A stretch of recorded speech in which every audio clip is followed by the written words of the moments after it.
Bird Books presents Girl Hidden, a Detective Kaitlyn Carr mystery novella. A novella by Gable. Narrated by Madison Gilpin. Copyright 2022. Prologue. She runs. She runs until she starts gasping for breath. She runs until her throat burns and her lungs feel like they are lit on fire. She runs until her calf muscles start to cramp up. The stitch in her side becomes a rip, a gash put there by a knife. There's blood running down her head from where she collided with the door. It's a small cut, but her head bleeds profusely and covers her in a sticky substance that she first thinks is just sweat. The ground is uneven and compacted in sand in one spot, and others are like silt. It takes her foot and twists her ankle. She takes another quick step to jump out of it, and keeps going. She needs to get away. Someone had come in the night and attacked her family. She was asleep when she heard the screams, and they were already dead when she ran into their bedrooms. Smoke engulfed the house, and she didn't see the flames until she started to cough. She tried to rouse her older sister and her brother, but they refused to move. When she ran into her parents' bedroom, she screamed because they were still sitting up in bed, leaning against the cushions. Her mom had a book on her lap that had fallen to the floor, but her dad's computer had only slightly shifted as his lifeless body knocked into it. Plumes of smoke filled the house, and she remembered what she was taught in elementary school by a firefighter who had a beautiful white and black Dalmatian sitting obediently by his side. He said to get down on the floor because the smoke will rise, cover your nose and mouth with a shirt, and to snake your way to safety. If you're not sure if the room on the other side is filled with fire, you have to try the doorknob to see if it's hot. The girl follows all the directions precisely. She was always a good student, she liked to take notes and she liked to learn things, but this is different. This is her family. This is her house going up in flames, and she can't stay here. As the smoke gets thicker and thicker, and she can't open the window in her parents' bedroom, she tries a doorknob and rushes back into the smoke-filled hallway. She drops down on the floor and snakes her way into the empty guest room separating the kids' wing of the house from the parents'. She climbs to her feet and she runs down the steps, jumping 2 at a time, sometimes 3, and then out the front door. She keeps looking over her shoulder, half expecting the man, the people, whoever it is that killed her family, to kill her too. She runs down the porch and toward the gate into the darkness. The nearest neighbor isn't too far away, and if she runs fast enough, she can make it there. She doesn't have a phone, she doesn't even have shoes, but the girl doesn't stop. She breathes hard and she gasps for breath, but she keeps going. She was always a good runner, and her mom and dad attended all of her meets. They told her that one of these days, they were going to see her in the Olympics. So in the last act of love, the girl runs. She runs even though her feet get beat up and slam against rocks. She runs even though all she wants to do is go back to that house and to her family and stay there with them forever. But her dad told her and her siblings that if anything were to ever happen in the house, they were to run, just go, take off, and protect themselves. That's what she does, and her world will never be the same again. 1. When I get home from a 2-mile jog and a coffee with my friend Sydney, I find Violet dead asleep on my couch. She's my little sister, 12 years old. She's been living with me for only a couple of days, but she's already expecting me to take care of her as if she were completely helpless. "Hey, wake up," I say, kicking her foot. She rouses slowly, raising her arms up and rubbing her eyes. She has long flowing hair with a few highlights in the front, and her hands are covered in rings and bracelets. "You know, you're supposed to wipe your makeup off at night," I say, referring to the dark eyeliner around the rims of her eyes. She has beautiful almond-shaped eyes, but that style of creating a dark outline all around is doing her no favors. "Yeah? But then I wouldn't be wearing it and be ready to go the following morning, she says with a smile. It's all in good jest. I'm making fun of her, but only because I'm her older sister, and that's what we're supposed to do, right? She's here to reconnect. She had a fight with our mom, and she's camping out on my couch 2 hours away from home. I also know that if she has any plans to stay here long term, that's a no-go for me. I'm a detective with the LAPD, and I work crazy hours. I work long shifts and I'm hardly ever home. I'm not exactly the picture of a perfect guardian. But then again, maybe that's exactly what she's after.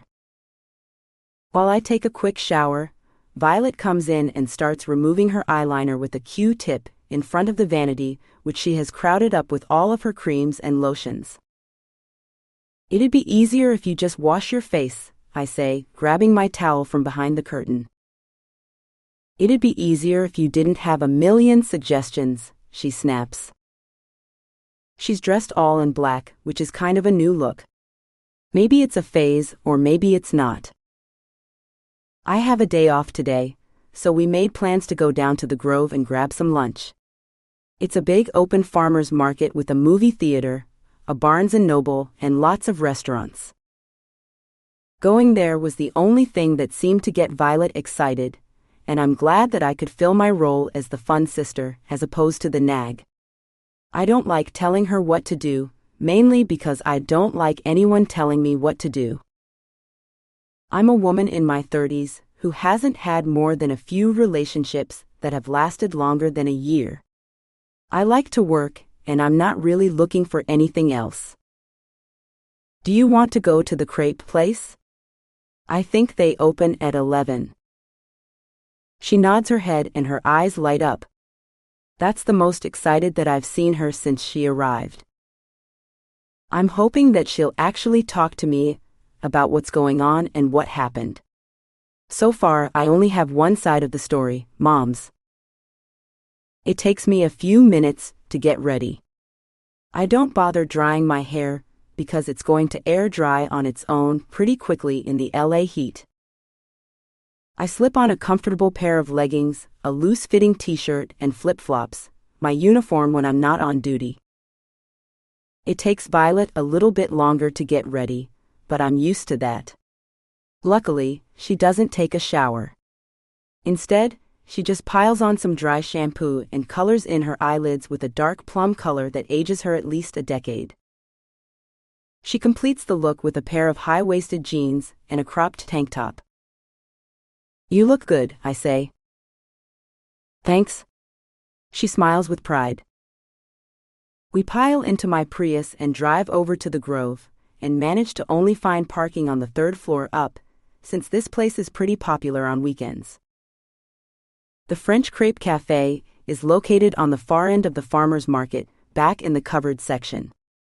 It's not so much a cafe as a stand, but it's a permanent structure, which has been around for at least 15 years when I first started going to the University of Southern California. I order a crepe with Nutella and strawberries for us to split. The portions are more than generous, which is to say they're gigantic, and we want to save room for some ice cream. Grabbing a table right next to the thoroughfare, I take a sip of my lemonade and ask about Mom. Well, you don't wait, do you? She smirks. You've been here since Thursday and you haven't said much. We haven't had much of a chance to talk, Violet says. Let's talk now. Why do we even have to? She whines, twirling her hair on her finger. You're here and you're supposed to be living up in Big Bear with Mom. Can't I just visit my older sister whenever I want? Of course you can, but you just sprung this on me when I was there.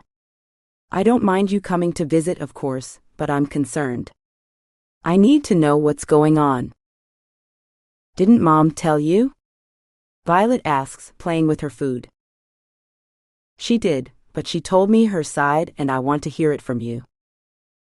What is her side? She asks, crossing her hands demonstratively in front of her chest. She said that you lied about where you were.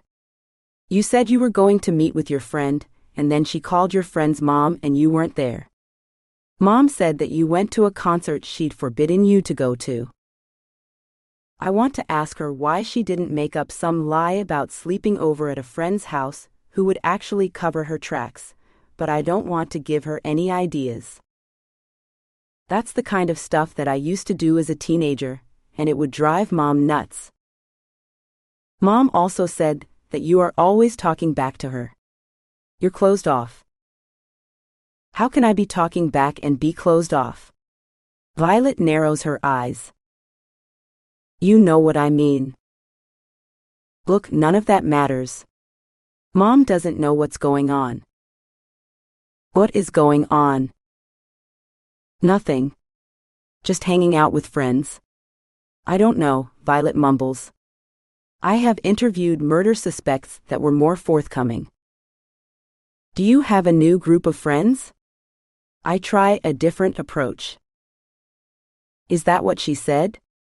Violet puts her elbows on the table and throws a strawberry into her mouth.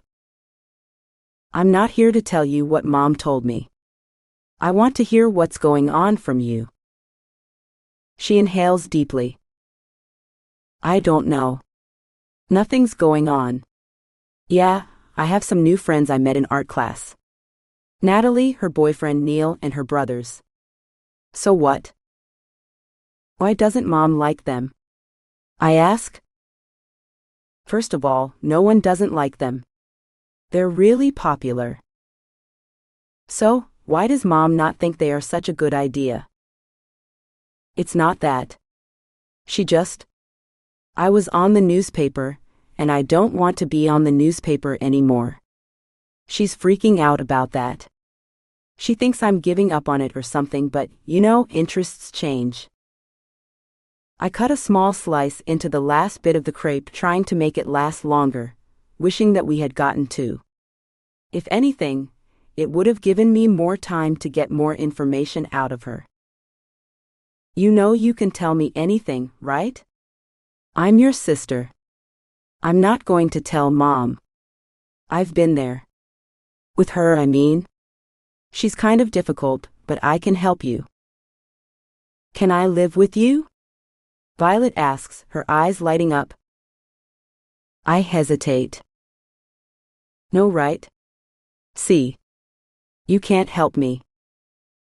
She rolls her eyes, and the pouty expression returns to her face. Look, you know about my schedule.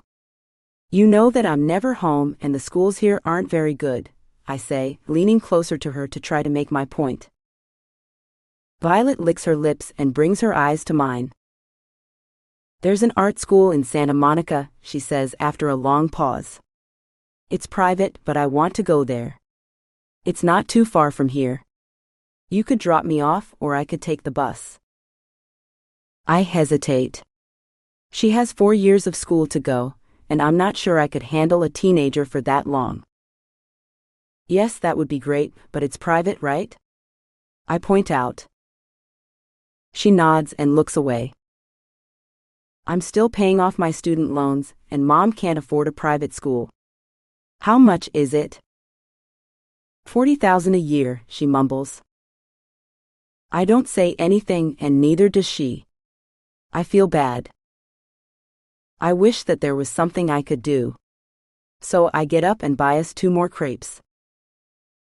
I applied there, she tells me when I return. To the school? I ask, putting the crepes on the table in front of me and sit down.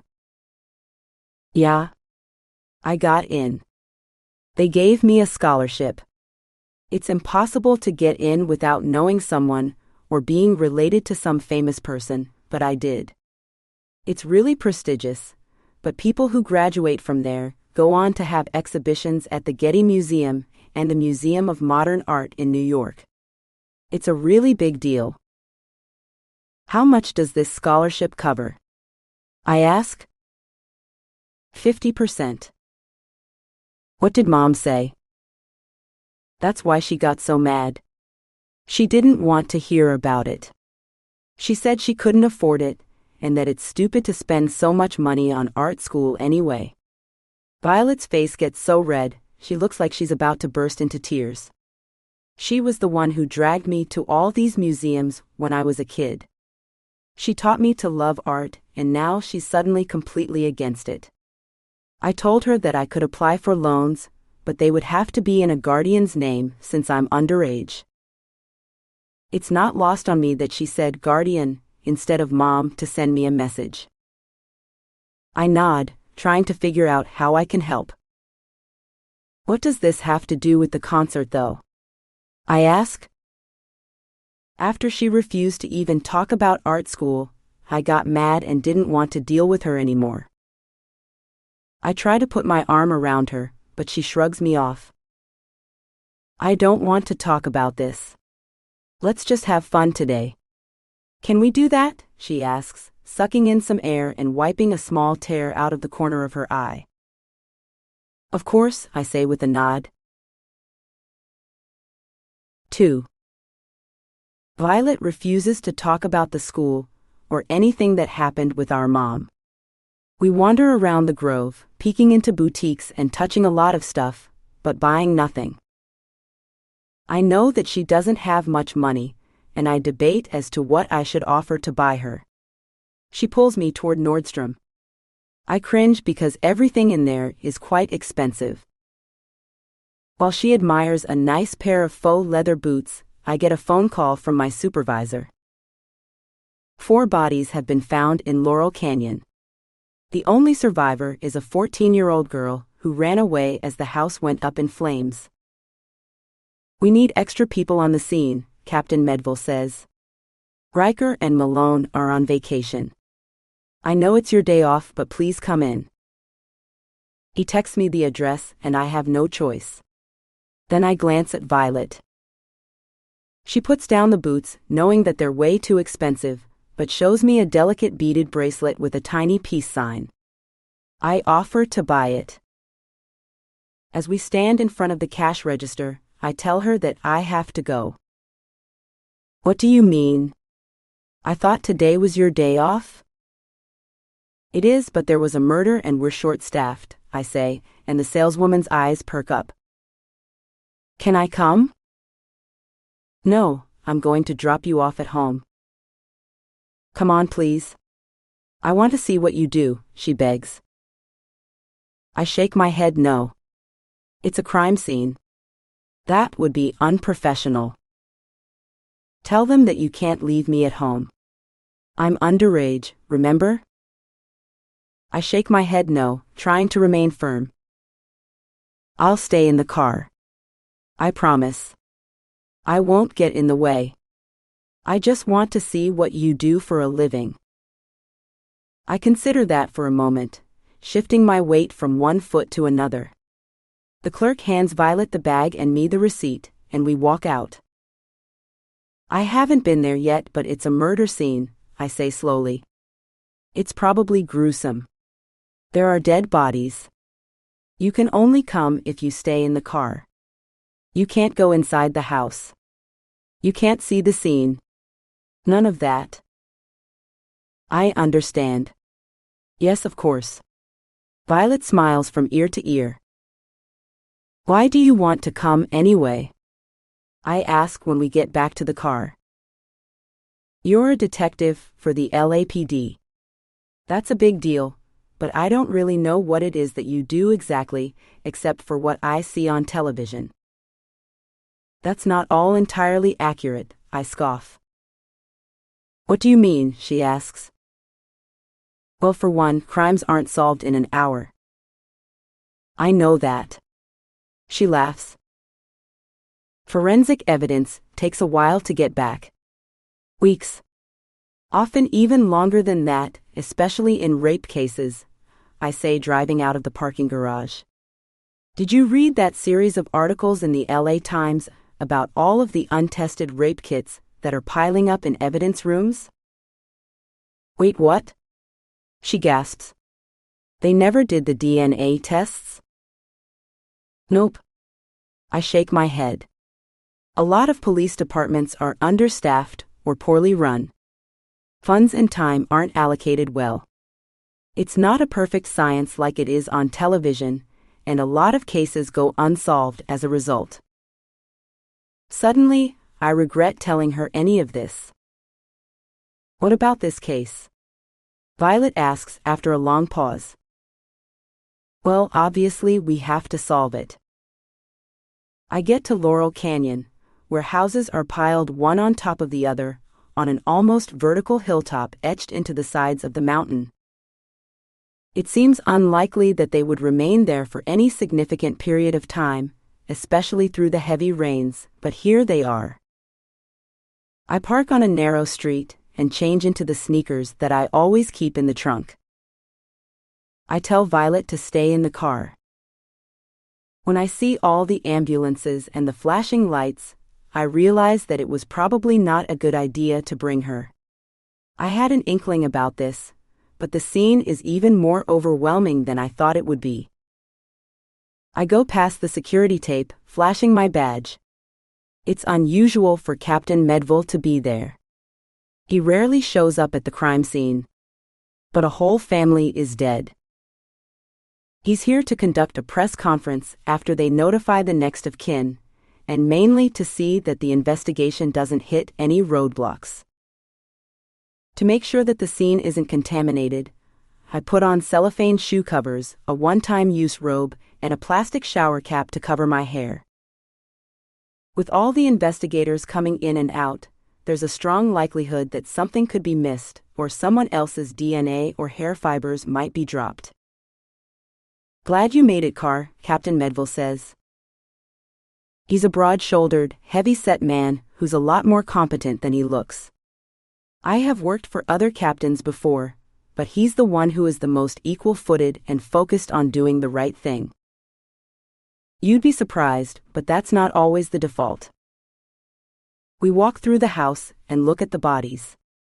The first one belongs to Cynthia, a 16-year-old girl shot dead in her room, followed by her older brother, 18-year-old Eric. Their parents are on the other side of the house, still sitting in bed with a laptop open on the father's lap. There's a book on the floor, probably belonging to the mother, who dropped it after being shot through the forehead. It's an execution, I say to Captain Medville. He nods and admits, I haven't seen a case like this in never. Usually when the whole family is dead, it's the father who is responsible.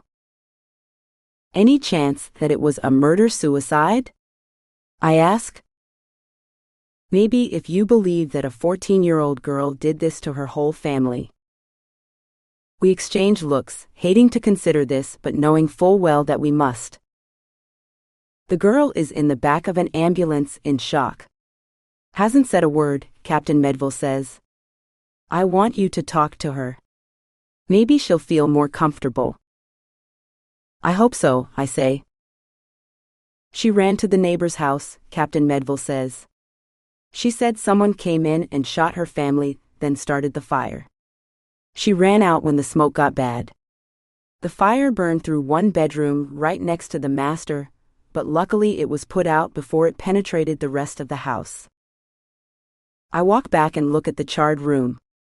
There's evidence of fire all around the house as well, mostly where it had been put out by an enormous amount of water from the fire department. This isn't going to help with the DNA collection, I mumble to myself. No, it's not. He shakes his head. Obviously, it depends on where it was left or what happened, but the mass quantities of water have not made our job any easier. As I make my way through the scene, I make mental notes of what I see. An older house in a neighborhood of new construction, but the family is still clearly well off. You have to be rich to live in this canyon.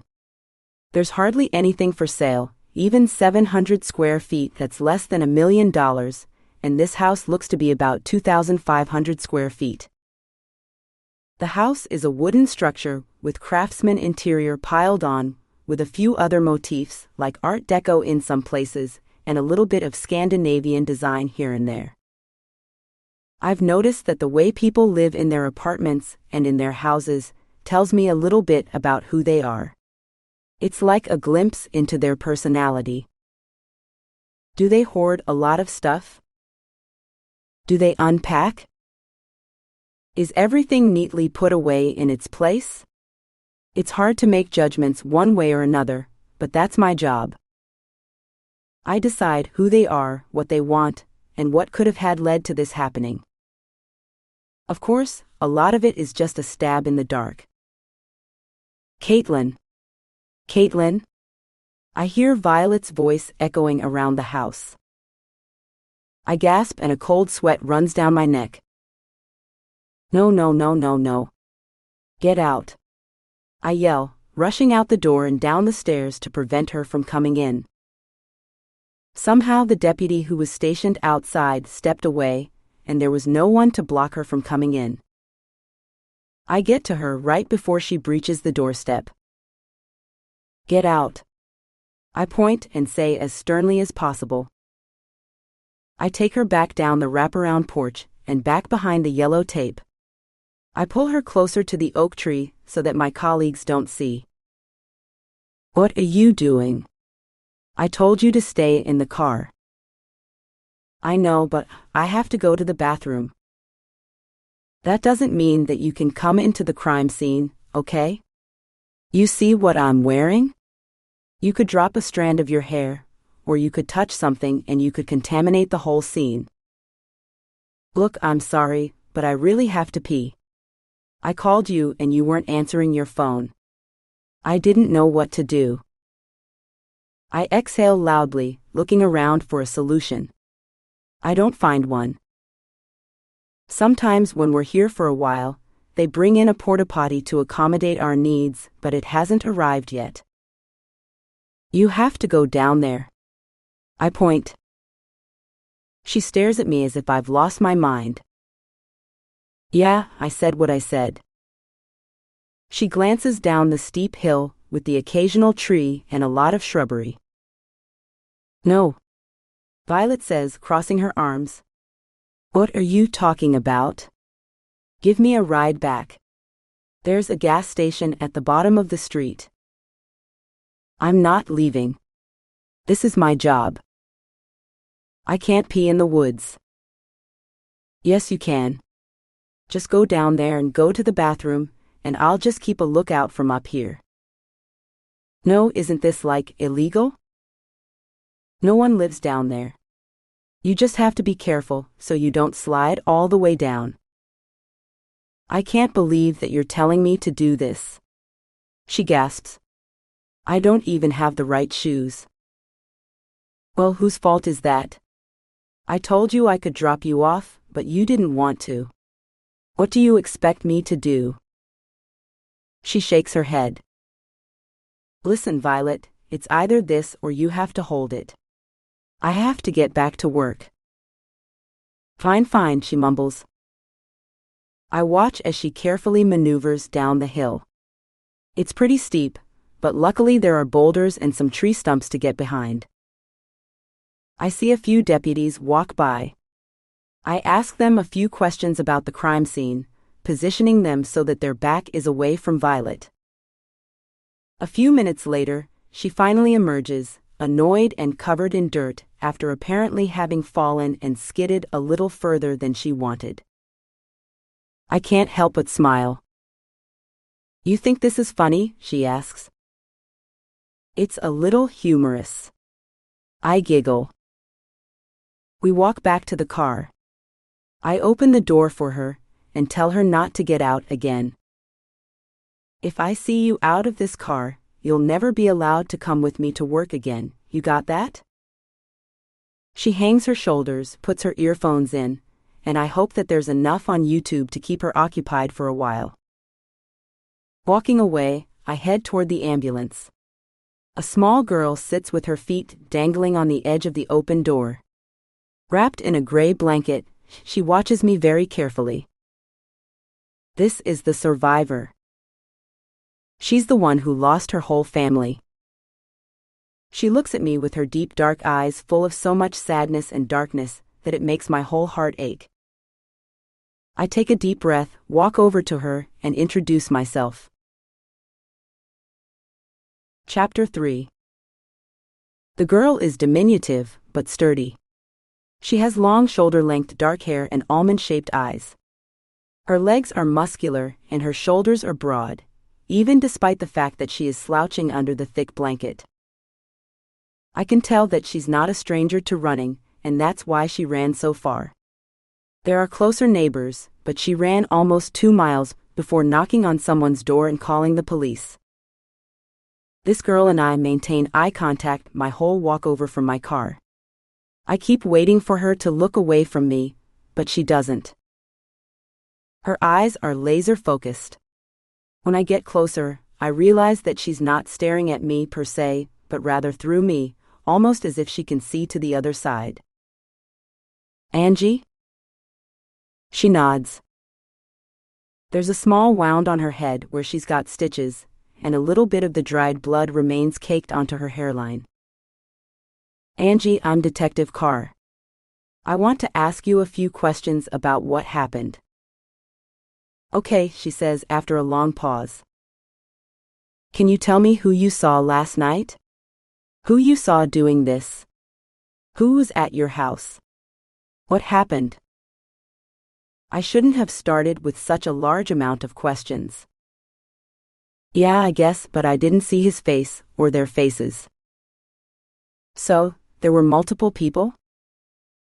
"No, I have no idea. I woke up and they were there, but I didn't see them." "How did you hurt your head?" "I ran into the wall.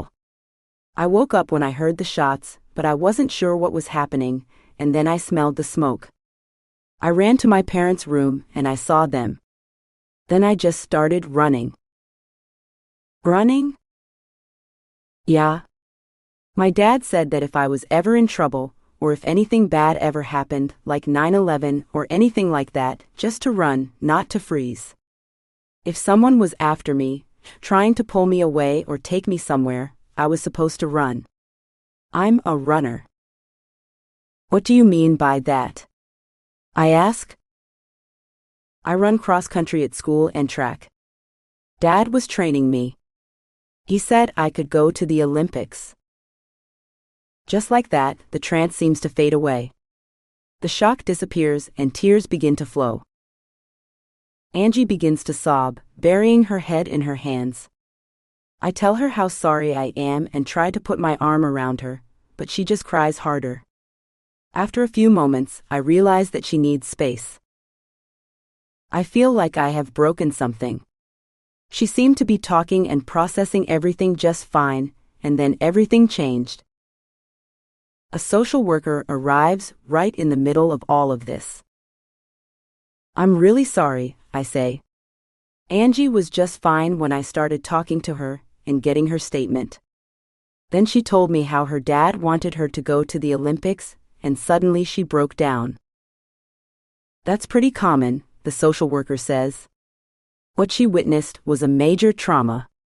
When you first talked to her, she was probably still in a state of shock, but to a point where it was a bit distant from her, like she was talking about somebody else. When she started talking about her dad, it just became too much." I nod, feeling like I did something wrong nevertheless. The interview is pretty much over at this point, as the social worker and the psychologist, who arrived a little bit later, tell us that she needs time to process everything that she has witnessed and make sense of it. I totally understand, except that I wish that she could give me just a little bit more to go on. I have found that whenever people try to make a narrative of something they have watched, seen, or experienced, it often doesn't turn out to be as accurate as when I get their memories firsthand. The best is when they offer no story, no narrative building, just experiences, which I can then sort out. I wait a while to approach Angie again, but it's not long enough. She begins to sob upon seeing me, and I know that this is not going to work out. Detective Abrams arrives a little bit after, and Captain Medville assigns us to work together. There are others on the case as well, but we'll be the primaries. I catch him up on what we have so far, and he gives me a little wink when no one is looking. I should have known better than to get in this situation, because it's not that he can't keep a secret. It's more that he will push the boundaries and almost get us caught. Thomas and I have been dating for about 3 months. It started out as hooking up and then got a little bit more serious. He's the kind of guy who's always down for a good time. It doesn't matter if he worked a 24-hour shift. If someone suggests a spontaneous trip to Vegas where you don't sleep for 2 nights, he's down. He's always ready to party. We make kind of an odd couple because I'm more of a homebody. I'll go out to the bar with friends and that sort of thing, but I prefer to stay home, relax, read, and watch some Netflix. Thomas never seems to need to unwind. He licks his lips in that sexy, seductive way and brushes his hands through his thick hair. He walks so close to me that I feel like he's just about to give me a peck on the cheek right here, in front of everyone. Luckily, he doesn't. It's not that it's illegal for us to have a relationship.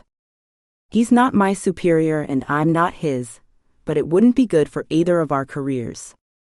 If deputies or detectives start dating, they typically announce it when everything is very serious, and at that point, they're practically engaged. That's nowhere near where we are. We're just having fun, but the way that Thomas is pushing my buttons and the thin line that he's skirting makes me both very uncomfortable and kind of turned on. We talk about the case. Our plan is to find out if Mr. Hendrel has had any issues with his colleagues. Angie's father owned a flower shop at the bottom of Laurel Canyon. Business connections, friends, and family are the next people to interview besides neighbors, who I still have to talk to. Thomas walks me down to my car, and that's when I see Violet sitting in the front passenger seat, her nose buried in her phone. "Oh, who's that?" he asks. "My sister." "Can I meet her?" I shake my head no. "Come on, please." "Why do you want to meet her?" "We've been seeing each other long enough to start meeting friends and family." "You know Sydney, and there's no way you're meeting my mother," I say, only half joking. "Well, if I'm not meeting your mother, then at least let me meet your sister." I cringe. "Wow. She looks young." "She is young. You know, you told me you had a sister, and you told me that she was little, but you could be her mom." "Thanks. Thanks for making me feel very old," I say, crossing my arms and exhaling deeply. Finally giving in, I knock on the front passenger window and pull her attention away from YouTube. She smiles and waves. "Can I come out?" she asks, rolling the window down. "Yes," I say without trying to hide my sarcasm. I know that she's only asking my permission to be difficult. I'm reminded of the girl that I used to be at her age, and suddenly, I have an inkling of sympathy for what I put my parents through. "Detective Abrams, Violet." "Violet, Detective Abrams," I say, pointing to each of them. "Thomas," he says, extending his hand. "Hi. Nice to meet you. I've heard a lot about you." "All good, I hope." Violet smiles, cocking her head. "Of course. You're Kaitlyn's favorite sister." "I'm her only sister," she says, not getting the joke. Thomas smiles at the corner of his lips, and she melts before him. We chat for a little bit, and then make plans to meet up after I drop Violet off at home. "You know, he's really cute," Violet says when we drive away. "You should date him." I shake my head and roll my eyes. I hate to admit it, but we have a lot more in common than we should. Chapter 4. After dropping Violet off at home, I meet up with Thomas again to canvass the neighborhood. You would think that it would feel a little awkward seeing him, but in reality, it feels nice. I haven't spent the night at his house in a while, not since Violet arrived. Before, I used to sleep over almost every night. His apartment is closer to the precinct. It's bigger, brighter, and he pays for a housekeeper to keep it spotless. He makes fun of me for how dirty my place can be, but then again, I'm in the process of paying off my student loans. He doesn't really have any. Your sister is nice. She looks a lot like you. Thanks, she's not really that nice, and she doesn't really look that much like me, but I appreciate the sentiment. When I had stopped by at home, I put on a blazer and changed into a pair of slacks to look more professional. It's important to look respectful when you talk to friends and neighbors of crime victims. It gives you an air of authority. It sometimes encourages people to open up. On occasion, however, it has the opposite effect. I hope that when it comes to the Hendrel's murders, the neighbors don't clam up. People who live here either come from old money or new money, but money nevertheless. I hope that means that they're more willing to open up to the police. Hey, Thomas says, grabbing my hand by surprise. I turn around to scan the outside all around to make sure that no one's around. No one's here, you don't have to worry. He pulls me closer to him. I open my fingers up to prevent him from holding on, but he holds me tightly and pulls me in close. Thanks for introducing me to Violet. I know that it's a big deal. Neither of us have met each other's families. I appreciate it. Sure, of course, I mumble, very well aware of exactly what kind of big deal this is. Look, I know your reputation and I know that you're not really the commitment type. So, I didn't want to put any pressure on you. About what? He asks. About anything. What about you? He asks. I mean, you're the one that's impossible to pin down. How so? I ask, crossing my arms. I haven't heard about you dating anyone the whole time you've been on the force, or were they all your secret boyfriends, just like I am? He smiles and sneaks a kiss on my cheek. No, I haven't been dating much. See, that's what I'm talking about. It's like we're made for each other. He pulls me in for a kiss. I like the way that he talks, but I keep my guard up. It's not that I don't trust him. He hasn't shown me any reason not to. It's just that I'm not particularly looking for a relationship. This started out as just hanging out, spending the night occasionally, and frankly, that's all I wanted it to be. Somehow things changed.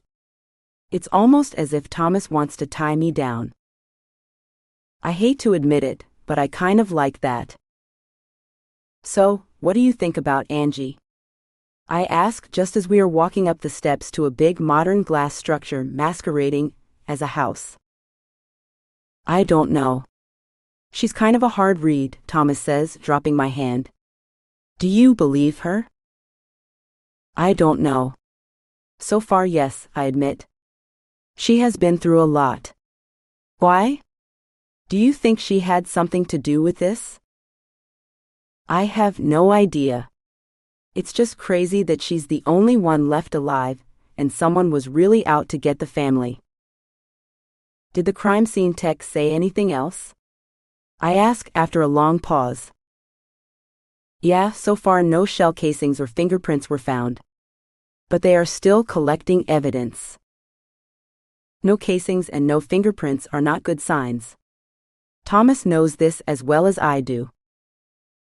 Usually the crime scene investigators find at least some evidence, on doorknobs, handles, or glass panes of sliding doors. If they don't, then it's a much more professional job. Did you check all the doors? I ask. I only checked the front.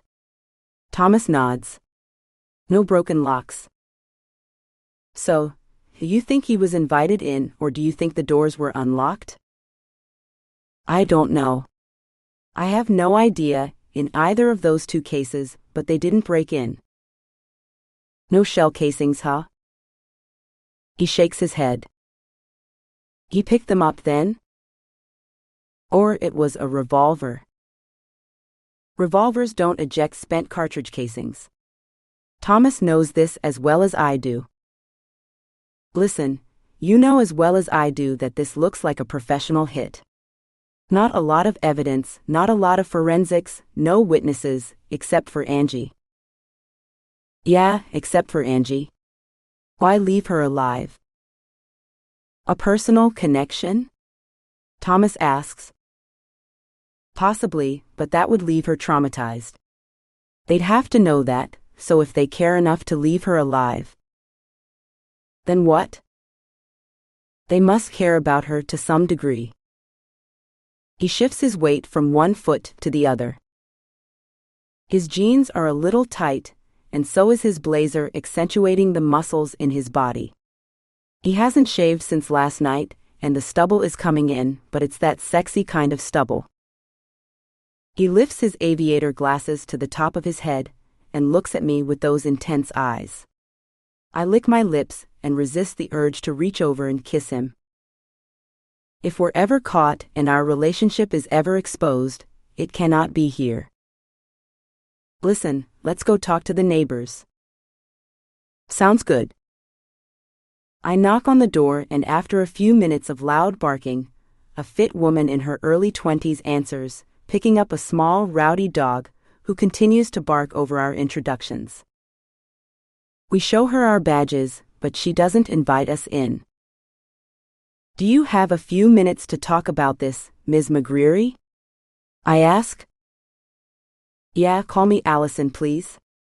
She puts her dog inside and steps out onto the porch. It's like one long cement slab with enormous sculptures on either end.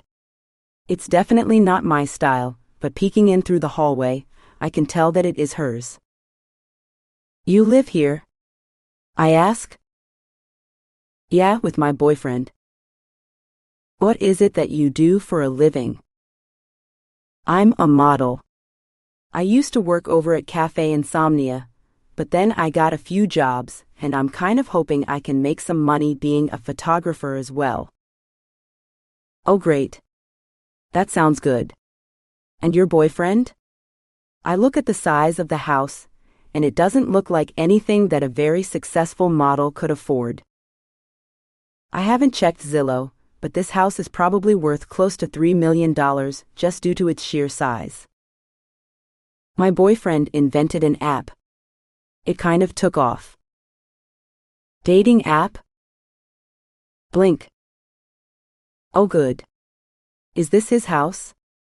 Sorry, I don't mean to pry, I add when she recoils away from me looking annoyed. I'm just trying to figure out who lives here, who was here, and what you may have heard. Well, why didn't you ask me about that, she says, twirling her ash blonde hair around her finger. I don't know if it had recently had a keratin treatment or what kind of product she had in her hair, but it's so shiny and lustrous it's practically blinding to the eye. She pulls up a spaghetti strap and turns her attention to Thomas. Is there anything you would like to ask me? Yes, of course. He nods. Where were you last night? Here. We were both home. We went out to dinner around 7, to Angelino's, and that was it. What time did you come back? 9. And then? I ask. We watched Netflix, laid down, and turned out the lights around 10. You didn't hear anything this morning around 5? No, dead asleep. What about your dog? I ask. Did she hear anything? No, not at all, which is funny because she usually gets really pissed at all the birds and just about any noise. A couple of days ago, we had a cat in the yard. Somehow she heard her and just went nuts. I nod, jotting that down in my notebook. You know, that is kind of strange, she says, putting her weight on her back foot and sticking the other one out. She pulls out a cigarette from her back pocket and lights it. You want one? No thanks. We shake our heads, but Thomas is jonesing for it. He quit about 6 months ago, but every day is still a huge struggle. How come we didn't hear anything? She asks, leaning forward. I thought that we would for sure. 4 people were shot, right? That's a lot. 4 shots, or was it more? 4 from what we've learned so far, I say, even though it's technically against the rules. There will be autopsies, so that might change. Still, that's kind of nuts, she says, shaking her head. I mean, I can't believe that so many people were shot right over there, and we heard nothing. I think we have to upgrade our security system, maybe put up a wall. What do you think?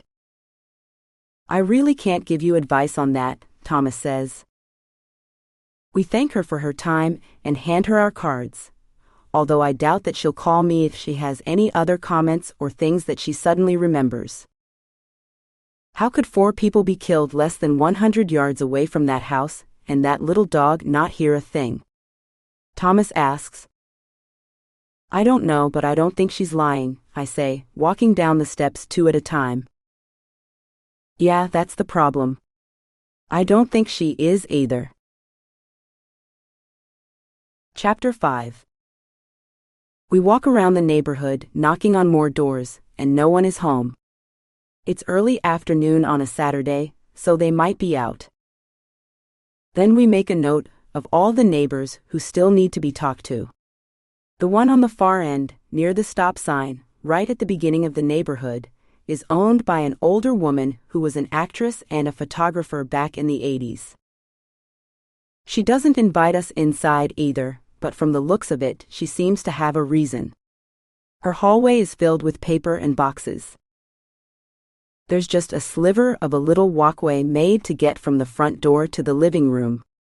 It's not a surprise to us that she hasn't heard a thing, because she can barely hear us when we ask her questions. We leave her our cards anyway, and continue knocking on doors. The last person to interview is McKenna Morgan, a plump woman in her 40s with frizzy hair, and the no-nonsense expression on her face is reminiscent of a high school principal. She's the woman who Angie ran to when she took off. She answers on the second knock, dressed in a vest, pair of sweatpants, holding a bright-colored iPhone in a glittery pink case in her right hand. She lives in a little cottage about 2 miles away, and tells us that she rented this place from a family who have since moved. Their mother had owned this house, but it is only 700 square feet, and they could get a house that's over 3,000 square feet in Texas. Instead of selling it, they decided to rent it out to someone who might need it, and McKenna, being a painter, was the perfect candidate. McKenna's paintings line every square inch of every wall in her bungalow. They're bright and daring in subject. Nudity is not uncommon. She tells me that she takes classes at UCLA, and they're the ones that have marginally employed actors pose nude for the class in order to study the human body. In the kitchen, I see the ones that I like the most. The subjects are dogs, cats, rabbits, and even a hedgehog. These are my animal studies, she says. The detail is marvelous, and all of them have high contrast with delicate thin lines. I actually want to ask her if I can buy the hedgehog, but this wouldn't be the right occasion for it. I decide to look her up online instead, and hope that they aren't too expensive. So, is there a reason why Angie came all the way over here instead of stopping at any of the other neighbors for help? We're friends. I have a dog walking business, and I exercise all the dogs in the canyon. She saw me and she's just fascinated with dogs, so she helped me out. She walked a number of my clients. I also do dog grooming on the side. I am saving up for a van. Oh, that's great. Yeah. A lot of people here work a lot of hours, so they don't mind paying a premium for dog walking, grooming, and having someone just spend time with their pet while they're gone. That's where I come in. That's how you and Angie became friends? At one point, I got very busy, got a lot of clients, and I didn't want to turn anyone away. So I hired her as my assistant. She was really good, always on time and always pleasant. She loves animals. I guess when that horrible thing happened to her family, she just ran to my house. When we went back and I saw all the soot all over the place, how charred big parts of it were, and how drenched they were with all the water. I'm sorry. I probably shouldn't be talking about the house at a time like this. No, not at all.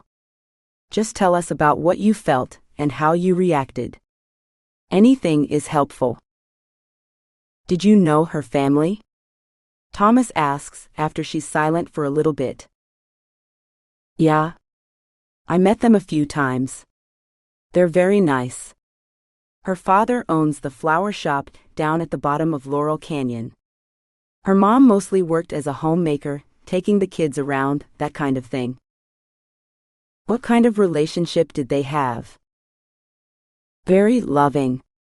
They really cared about each other. They were childhood sweethearts. I think they met in high school and have been together ever since. Then you don't know if either of them had any relationships on the side? Not according to what Angie told me. Do you know why anyone would have done this to them? Did they have any enemies? No, not that I know of. I didn't know them that personally. I met them in passing here and there. Her mom thanked me for getting Angie involved and getting her excited about life again. What do you mean by that? I ask, shifting my weight and sitting back a little bit on her plush velvet couch. Apparently before we met, Angie was quite depressed. She had a friend who killed himself, and she was just having a hard time with everything. What's this friend's name?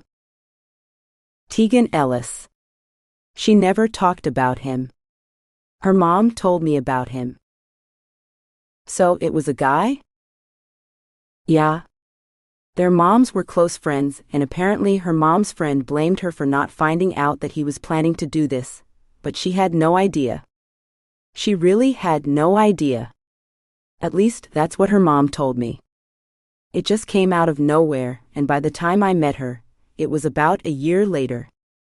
She was still really struggling with everything, so we just talked about dogs. She liked my art. I showed her how to paint a few things, and she was really excited by that. Angie would come over after school, and we'd walk the dogs. Sometimes she'd have dinner. Other times we would just paint and that was it. You were friends? Thomas asks. She nods. Can I ask you something? Please don't take this the wrong way, but what do you have in common with a 14-year-old? Thomas leans over across the coffee table, spreading his legs out, and she almost cowers in place. She clears her throat and then meets his gaze. What are you implying? Nothing. She shifts her body a little bit, clearly uncomfortable, and answers, I needed a friend, okay? I've been through a lot of shit in my life too. You're what, 40, 45? I think what my colleague is trying to say, I interrupt, is that it's just unusual. There is a big age difference to spend so much time together. Yeah, maybe it's odd, but I'm not very good at making friends with people my own age. They have families. They care more about going to the hair salon, getting laid, or whatever else. Since I work from home and I walk dogs, it was nice to have someone over, a neighbor. It was nice to show her how to paint. It was nice to introduce her to the dogs. I was trying to make her feel better. If you think there's something wrong with that, then that's your problem, not mine. The sternness in her voice makes me more confident about the fact that she's telling the truth. After I give her my card, we walk out and ask her to be in touch in case she remembers anything else. She nods and closes the door in Thomas's face as soon as he exits. What do you think? He asks. I think she's pissed at you. Yeah, but you know, I had to ask. Somebody had to be the bad guy. It's definitely unusual, but I got the sense that they were friends.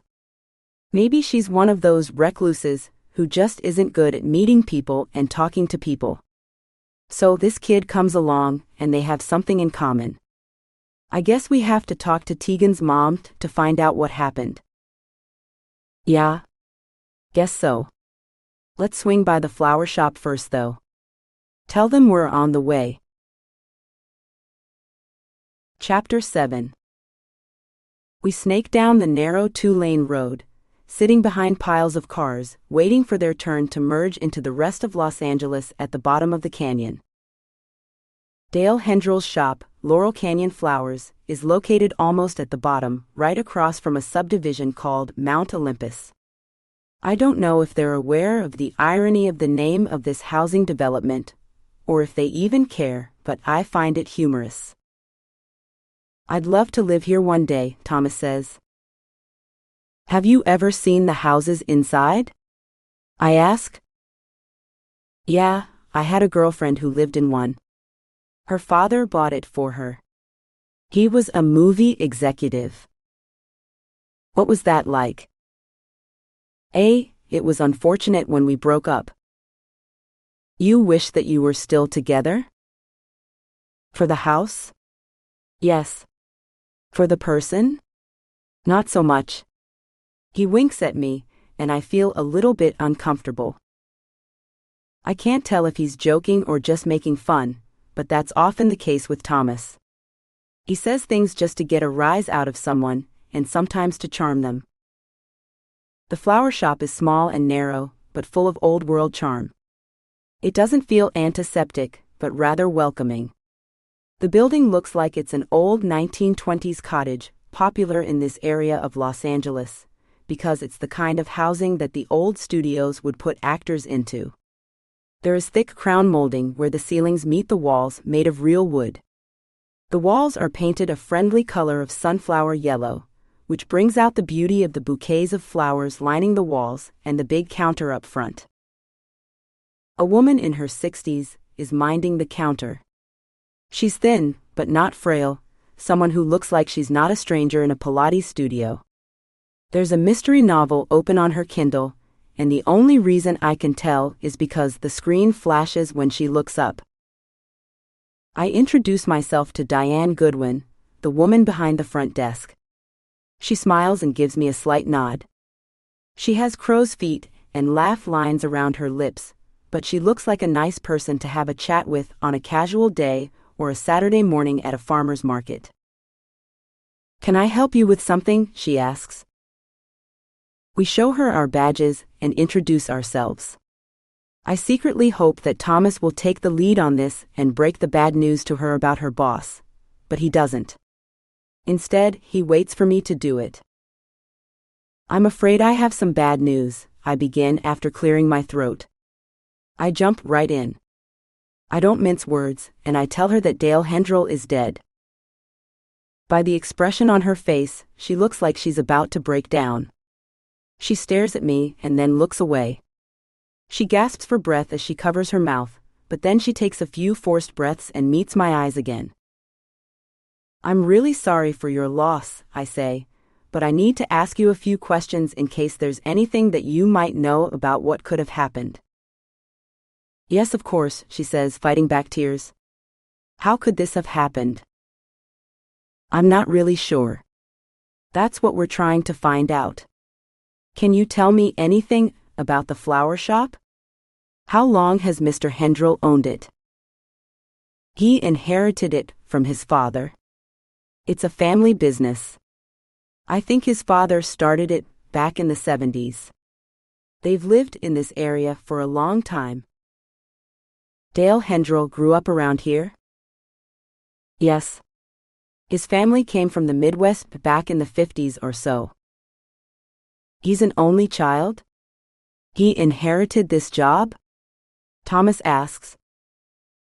Diane shakes her head and says, no, he has a brother. His brother was really upset that their father gave the shop over to Dale. Really? I ask. How upset? They had a whole falling out. I don't think they're in touch, and they haven't been in years. When exactly did he inherit it?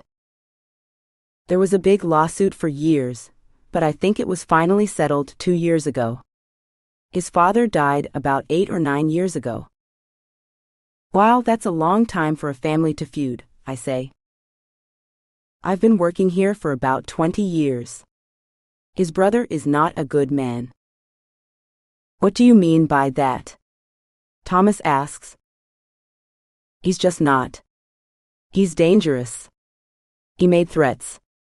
There are also rumors that he's involved in all sorts of shady things like insurance scams and that kind of thing. What's his name? I ask. Timothy Hendrel. Thomas raises his eyebrows like he recognizes the name. I want to ask what he's thinking, but I bite my lower lip. Not right now. I don't want him telling me anything in front of Diane. Diane doesn't have anything more of substance to offer. She opened the shop this morning, and the last time she saw Mr. Hendrel was 2 days ago when he came in to do some business work in the back. I give her my card and we leave things on good terms. I ask her to give me a call and get in touch if she can think of anything else. Who's Timothy Hendrel? I ask Thomas as soon as we're outside the door. A loud garbage truck rushes past us just as he's about to open his mouth and say something. When we see that it stops to pick up the trash from a nearby business, he pulls me into an alley right behind the building. He says, Timmy H., have you ever heard the name Timmy H.? No. I shake my head. He's one of the biggest drug dealers in this area. Meth. Coke. He has ties with the Mexican cartels, but he mainly sells and services this neighborhood, all of Laurel Canyon, Beechwood Canyon, and north of Sunset. What are you talking about? That can't be the same person. It is. Well, it sounds like it is. Hendrel's not such a popular last name. You think that he's Dale's brother? He nods. Why would he kill his whole family, though? Nieces and nephews, that's sick. Mexican cartels are known to do a lot worse. I'm not saying I'm certain, but this is definitely a lead that we have to look into. I nod, putting my notebook back into the pocket of my jacket. I tap my foot on the ground, trying to think of what to do. Let's go talk to narcotics, I say. I want to see the file on this guy and see what they can tell us about him. Good idea. Thomas nods. Before heading over to the precinct, I suggest that we go see Mrs. Ellis. Her son was friends with Angie before he committed suicide, and Mrs. Ellis was close to Julie Hendrel, Angie's mother. Apparently there was some sort of falling out, and I wonder what happened. Mrs. Ellis lives in a big, 3,000 square foot home in West Hollywood. It's completely surrounded by hedges, giving it privacy both in the front yard and the back. It takes her a few minutes to answer when we ring the bell on the gate. We're about to turn around and give up when the gate opens. She then appears, dressed in a floor-length bathrobe made of satin or perhaps silk. I can never tell the difference between quality fabrics. She's barefoot and wearing thin, sheer pajamas underneath. Her hair falls in disarray all around, and it looks like there's about a gallon of dry shampoo on top. I know how that works because I use the products a lot when I don't have time to take a shower and do my hair. Mrs. Ellis has pale skin and small, delicate bone structure, or perhaps she just doesn't eat enough, like a lot of women in the city. Her eyes are red, and if she were wearing any makeup, it looks like it has worn off. We introduce ourselves, show her our badges, and she nods. She hangs her head, whimpering that she knows what happened to Julie. A friend of mine called just now, she says. She lives on Julie Street. I can't believe that she's dead. I can't believe that they're all dead. We're very sorry for your loss, I say, and I'm about to jump right into asking the questions when she surprises me by inviting us in. Inside the gates, there are 12-foot hedges all around.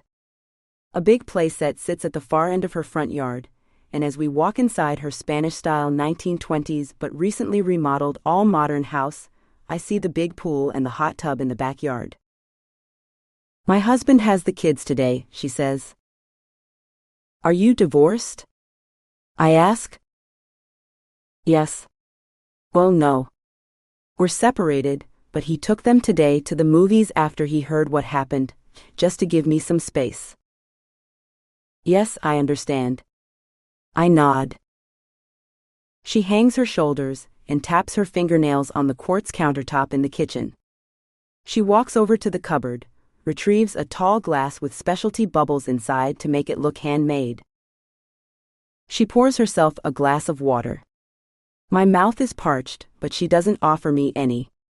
She gestures to the kitchen table, and we all sit down, facing the backyard. I glance longingly at the crystal blue pool surrounded by nothing but green grass, green shrubs, and the lone lemon tree standing in the corner, framing her slice of paradise. "I'm sorry to bother you on such a difficult day, but we really need to find out as much as we can about the Hendrels and who might have done this. Can you tell me how long you and Mrs. Hendrel were friends?"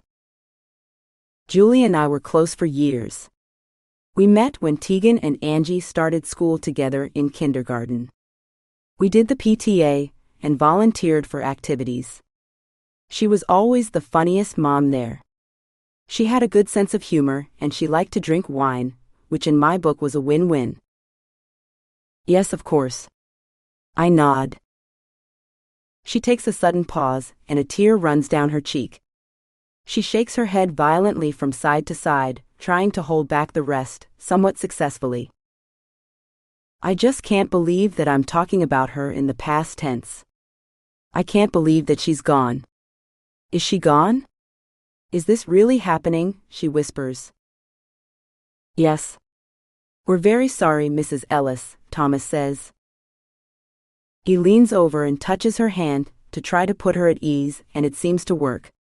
She takes a few gulps of water and waves her fingers in front of her eyes, trying to dry them. "Can you tell me what happened between your son and Angie? Was there some sort of falling out?" The glassy look that Angie had appears on Mrs. Ellis's face. She looks far into the distance, almost like she's dissociating from where she is now in order to even talk about her son. "Tegan was always such a sweet and sensitive child. He's my only boy and I babied him a lot, but we would have so much fun. He was so affectionate and kind, but then everything got dark." "What do you mean by that?" I ask after a long pause. She inhales slowly and exhales even slower. I give her space, but if she hesitates for too long, I remind myself to step in. I have to keep this conversation going. "I know this is difficult, Mrs. Ellis," Thomas says, squeezing her hand, "but anything that you can tell us may help." Tegan liked Angie. He had a crush on her. They were friends, very good friends. They went out on a date together and they kissed. Then she said that she didn't want to be with him. She said she didn't want to date him. He was broken by that. She touches the inner side of her mouth and her cheek with her tongue, and then presses her lips together tightly to keep herself from crying. "I guess things felt weird between them after that, but he told me about it, and it seemed like it was going to be fine. Then somehow it wasn't." "What do you mean? What happened?" I ask. "He killed himself." The words hang in the air between us, and just as I'm about to say something, she continues. "He came home, and he hung himself in his closet. He left a note, telling us that he loved us and he was sorry, but the world was just too painful to deal with. I blamed Angie for not wanting to date him. I shouldn't have. I should have been understanding. You can't feel what you don't feel. He wanted something he couldn't have, but I had so much grief. I was so angry, and I couldn't see Julie after that. She just represented everything that I'd lost. I was so angry with Angie, and I was so angry with Julie for being her mother. I was just angry. Now that her whole family's dead, I don't know. I can't believe that this happened. She begins to cry again, and a few moments later, her family comes back, the older children laughing and talking loudly, and a baby and a toddler crying in the father's arms. Mrs. Ellis makes cursory introductions, but doesn't even mention that we're detectives. Mr. Ellis seems to know what's going on, at least by the expression on his face. To be mindful of the children, I ask him to step out and talk to us on the porch. He's about a decade older than his wife, and he confirms the story of what happened to Tegan almost word for word. I give him our condolences and our cards, with a promise to be in touch about anything that we find out. So what do you think about that? Thomas asks me when we get back in the car. I don't know. I mean, what? You think she killed Angie's whole family because she thinks that Angie was responsible for her son's death? No, of course not. I just wanted to see what your read on the situation was. They're suffering. They've been through a lot, and I can see why she wasn't friendly with her old friend anymore. But do you think she has anything to do with this? If she were to kill anyone, it would be Angie, I say. Not her siblings. Not the husband. Probably not even Julie. Yeah. I get that sense too. We sit in the car for a few minutes as I jot down a few more thoughts and notes from the interviews. Thomas doesn't have this habit. He makes notes when he gets back to the office, but how can they be that accurate if there's all this time that passes in between? I've tried to talk to him about this numerous times, but he just shrugs it off and says he remembers what's important. I give him the benefit of the doubt. What else can I do? We decide to talk to narcotics a little bit later because I'm still officially off today and I want to check in on Violet to see how she's doing. Will you come back to the office later? Thomas asks. I shrug and say, maybe, or maybe you can just talk to them without me tonight. Yeah, of course. He nods, tilting his head and giving me a wink.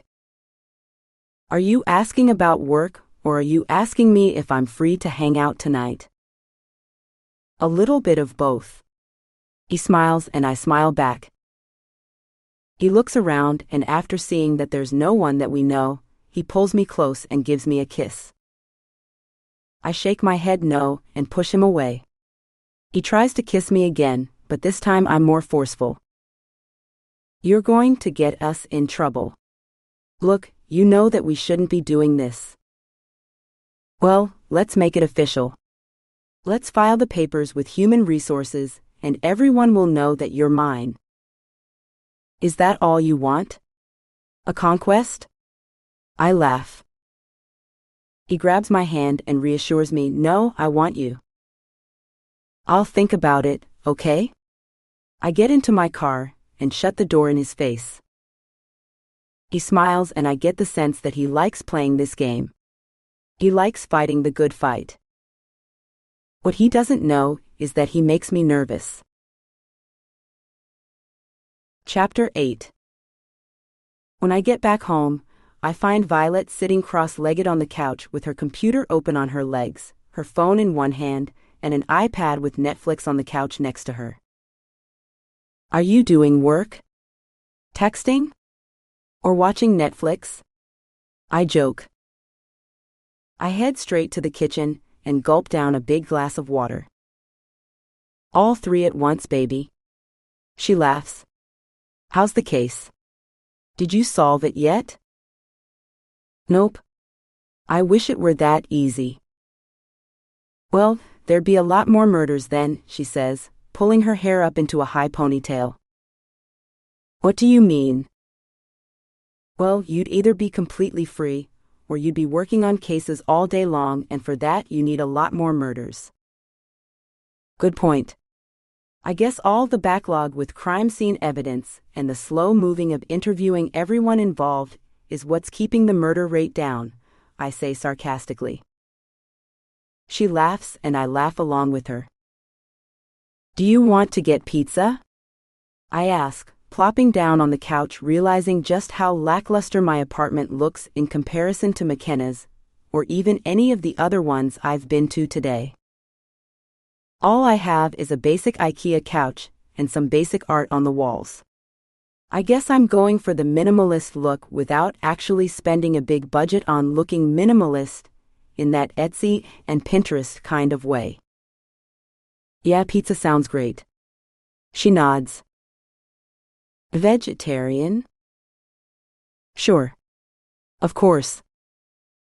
I grab my phone, order from a local shop, and tell her that it should be here within the hour. I lean over. You know, I have the TV right there. You don't have to watch stuff on your iPad. Oh, I like it this way. It's easier. It's closer. Besides, I'm technically doing homework. How's that coming along? I ask, leaning over the computer and seeing a Word document with the heading Vietnam War at the top. Kind of long-winded, she says. I have to write 2,000 words on this, and I can't use Wikipedia. Of course not. It's not a reliable source. I laugh. Well, let me know if you need any help. Like what? You can write an essay? Duh. I can write an essay. I've been to college. USC nonetheless. Besides, I love writing. You do? She asks, genuinely surprised. You see all those things over there? You know, all those papers bound and put on shelves? She nods. Those are called books. I love to read, and some people who love to read also like to write, I joke. Really? She puts her laptop down, closing the lid, and even puts the phone on top of it. She looks genuinely interested in what I have to say. What? Why are you so surprised? I get up and walk to my bedroom to change out of my clothes. I put on a pair of joggers and a loose t-shirt while taking off the bra to make sure that I fully relax. Wait, you never said anything about writing? Well, I don't know. We never talked like this before. I know, but still. Violet leans on the doorframe. Her flannel shirt is so big that it reaches down to her kneecaps, resembling a robe. She pulls it tight and crosses her arms. So, you really want to be a writer? I didn't say that. Let's not get out of control. I raise my hand and laugh. Tell me, she says. Okay. I hesitate and then come right out with it. I thought about writing a novel. You have? She raises her eyebrow, clearly excited. I thought that you weren't interested in anything, not Law and Order related. Well, I didn't say I was going to write a fantasy novel. More of a suspense, a mystery thriller. Tell me about it. It's boring. I shake my head. It is not boring.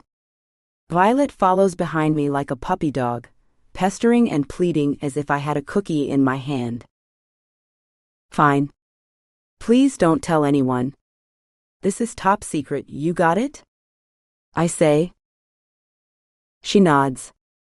I take a deep breath, and I can't believe that I'm actually contemplating saying any of these words out loud, but why not?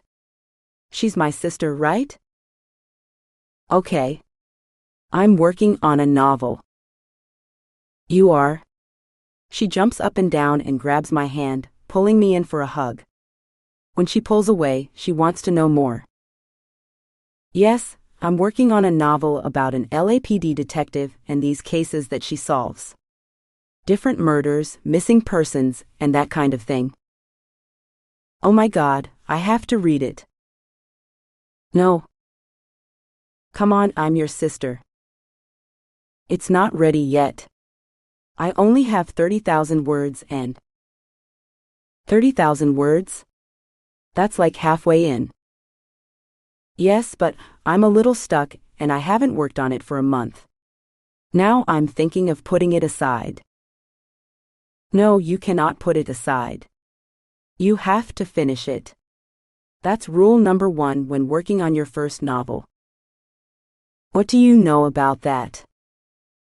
Maybe I don't know that much personally, but that's what people say. I've read a number of books on this. You have? Yes. Don't laugh, but people have been publishing books on Kindle and on Amazon, so there's been a lot of stuff about that kind of thing. I just wanted to learn more about it. A friend of mine wants to be a writer too. So, it's kind of investigating what's out there. There's YouTube, Udemy, and private courses. You'd be surprised, but there are actually a lot of podcasts about it. What have you found out? I found out that there are a lot of people that like to do this sort of thing. Writing books when they're in the midst of their other careers. If it's something that you like to do and you like to read, obviously, you should finish it. Then you have to let me read it. No. I shake my head. No, absolutely not. No one is reading this thing. At least, no one that I know. Listen, it's your first effort. I know that it's good, because everything you do is good. You're quite meticulous. I'm not very good at painting, I offer. Yes, but you don't care about painting. It's not the same thing. She laughs. The doorbell rings and our pizza arrives.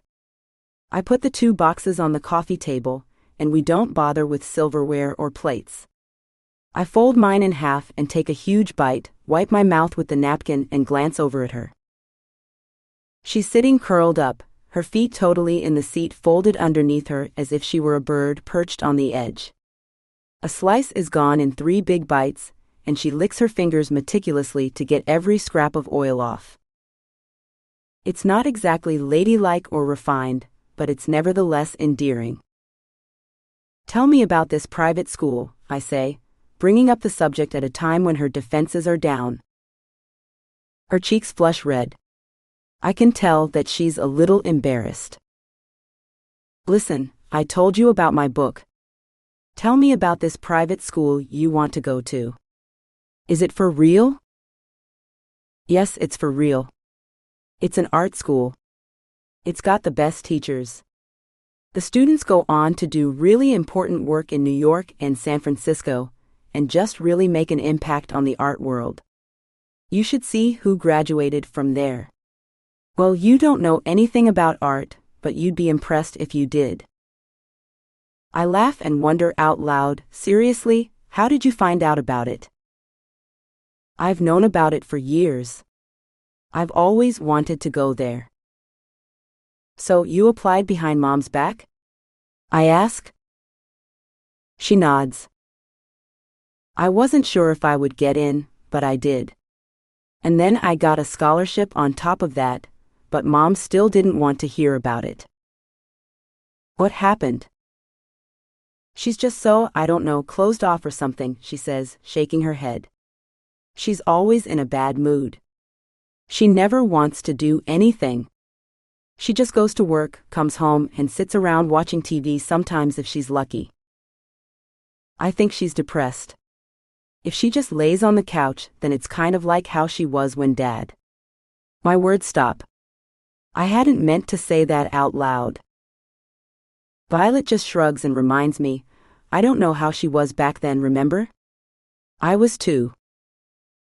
I nod and it feels like a punch to the gut. She's just vacant. Did something happen? Did she? No, it just started slowly. It's like, remember she had that backache for months and then she stopped taking her daily walks. I guess that kind of threw her off and now she's just depressed. Oh, I'm so sorry. I had no idea. I don't know. It's just one of those things that, you know, when you think of it in retrospect. I haven't really thought about it. I just was waiting for her to get into a good mood, but she never did. Then I realized that I'd been waiting for 9 months.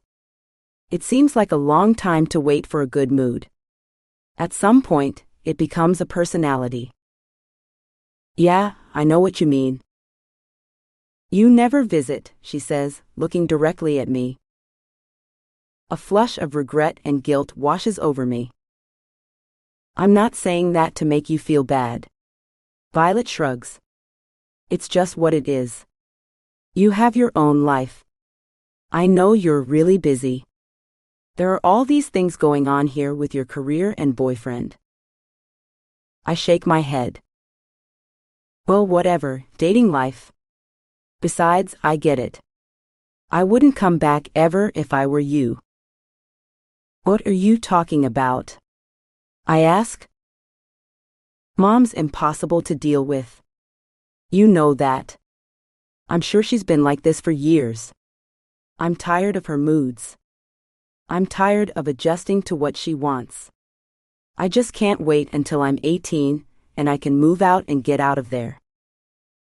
I get up, walk over to the overstuffed chair where she's sitting, nudge her over to make room for me, and then wrap my arms tightly around her.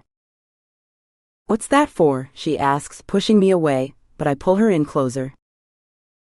I'm really sorry I haven't been there for you. I do know that Mom is hard to handle, and I just left you there. I shouldn't have. It's just I have my own stuff going on. I get it. I'm not your child. I'm not your responsibility, and I'm not here to complain. She pushes me away and tells me to sit on the couch. Reluctantly, I do as she says. That's why I thought maybe I could live with you and take the bus to school. Is it a boarding school? I ask. No. It's just that the traffic from here to Santa Monica is kind of brutal in the mornings.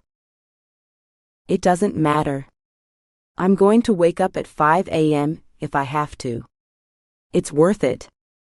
I can get there early, get some work done, and work on my art.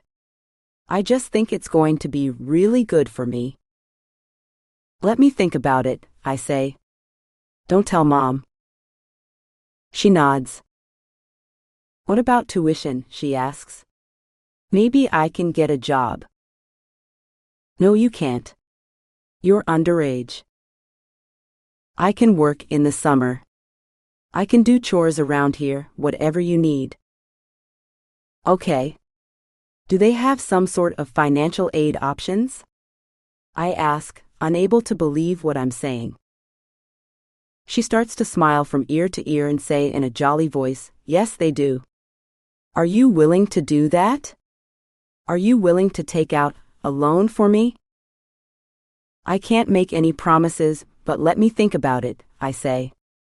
I don't even know if it's possible for me to take out a loan for you, since I'm not your parent, but I will look into it. Thank you. Thank you. Thank you. Thank you so much. She jumps up and wraps her hands around my neck. She holds me there tightly, and I become overcome with emotion. I feel a real connection with my sister who, until this point, has been kind of a stranger. I push away when I feel a drop of oil run down my back and see it plop onto the carpet. Okay. Take that pizza and put it over a plate, or at least the box. Sorry. She cups her hand and puts it underneath, dropping it back in the box. After wiping her hands on a napkin, she gives me another warm hug. You have no idea what this means to me. It's like a dream come true. I smile and tell her, yeah, I can see that. I don't remember the last time I saw you this happy. I just know that if I go there, everything's going to be great. You realize, of course, this is a high school still, right? You can't have those kinds of expectations for high school. She laughs and I laugh along with her. Chapter 9. The following morning, I get a call from my mom. She sounds tired but annoyed, so her usual state. How's Violet? She asks in a huff. I know that I shouldn't bring up the private school, but everything seems to be related to it. She's good. We're getting along great. Perfect. That's exactly what I want to hear, she says sarcastically. I can almost feel her rolling her eyes. Listen, you want us to get along, right? Yes, but I also want you to talk her into coming back home. I walk around the living room, keenly aware of the fact that Violet is going to stop the water in the shower any minute now and overhear our conversation. I'm assuming she told you about the school? Mom says, cutting my contemplation short. Yes, she did. I'm assuming you told her that it was a terrible idea? No, I wouldn't say that. I hesitate. How could you not? She can't live with you. Look, she seems really excited about it, and frankly, I haven't seen her happy about anything for a while. Have you? Don't make this about me. She's not going to that school. Can we just talk about it? We have talked about it, and my answer is no. She flips on FaceTime, and I reluctantly answer. Seeing my reflection on the screen, I'm keenly aware of the fact that I haven't brushed my hair or put on any makeup. You look tired, she announces. Are you getting enough sleep? Yes, of course, I mumble. Why are you so puffy? It doesn't matter. I just woke up. Now? So late in the morning? I can't win. I swallow hard and stare into her hazel eyes. Given her age, she has a surprisingly small amount of wrinkles, even though she's never had any plastic surgery or procedures done, not even Botox. Her hair is already styled, and she's wearing just a minimal amount of makeup to bring out her eyes and her lips. She looks good, but then again, she typically looks good. Look, did you get on here to criticize me? I ask. Can we just talk about this? There's nothing to talk about. I'm her parent. This isn't a democracy. So, it's a dictatorship? I ask. People aren't particularly happy living in dictatorship. That may be the case, and I want to make her happier, but Violet is impossible. The water coming from the bathroom stops, and I lower my voice so Violet doesn't hear me. Look, Mom, she wants to go to the school. She wants to pursue art. She's been in this funk, right? Why don't we at least talk about it? When you say that you're going to talk about it, that means a yes, and I don't want her getting her hopes up. She's not going to live on her own in 9th grade. She won't be on her own. She'd live with me. Do you want to take that on? You want to raise a teenager at your age? I shake my head but then stop myself. The truth is that I don't know what it would be like to have Violet live with me full time. Everything's going well now, but what happens when she wants to go out somewhere and stay out late and I say no? Will she listen? Will I have to spend my precious time off, my few hours off from work, fighting with her? Scouring the streets for her? I just wanted to make her happy, I say, but that doesn't come out right. I like the fact that she was excited about this. She seems really passionate, and I thought that this would be good for her. You don't know what you're talking about, Mom says. You've never raised a teenager. I have. They'll tell you a lot of things to get what they want. They'll lie. They'll steal even. I bite my tongue. I know what she's referring to. That one time I got into her wallet and stole $50 after she told me that I couldn't have it for a concert I was desperate to go to. They'll break your heart, Mom says. You don't have the authority. If she wants to go to art school, she can do that in college. She's not going to do that as a teenager. Violet clears her throat, and I see her standing behind me. I don't know how much of the conversation she has heard, but she looks pissed. Listen, I have to go, I mumble. I turn the screen and suddenly they come face to face. Violet, I'm coming to get you today. Mom yells, pointing her finger at her. No, I'm staying the whole week. No, you're not. Not if you're going to be trying to do this to your sister. Do what? She yells back. She walks over and grabs the phone away from me. All I did was ask her if she'd pay for my school, and she said she'd think about it. That's not up to her. You're my child, and I'm not giving her custody of you. You're not going to live in LA with a sister who is never home, because she works crazy hours just so you can do whatever the hell you want. No, absolutely not. Why do you have to be like this? Violet begins to sob. Why do you have to make my life so awful all the time? Just because you're miserable, you want everyone else around you to be miserable too. Big fat tears roll down her cheeks, and then Mom starts to sob as well. I've never seen her cry like this, definitely not in the middle of a fight. With me, she always stood her ground. She always fought the battle to the end. This time she cracks. She wipes her tears and then says, I'll see you tonight. Be ready to go home. She hangs up. Why did you tell her about any of this?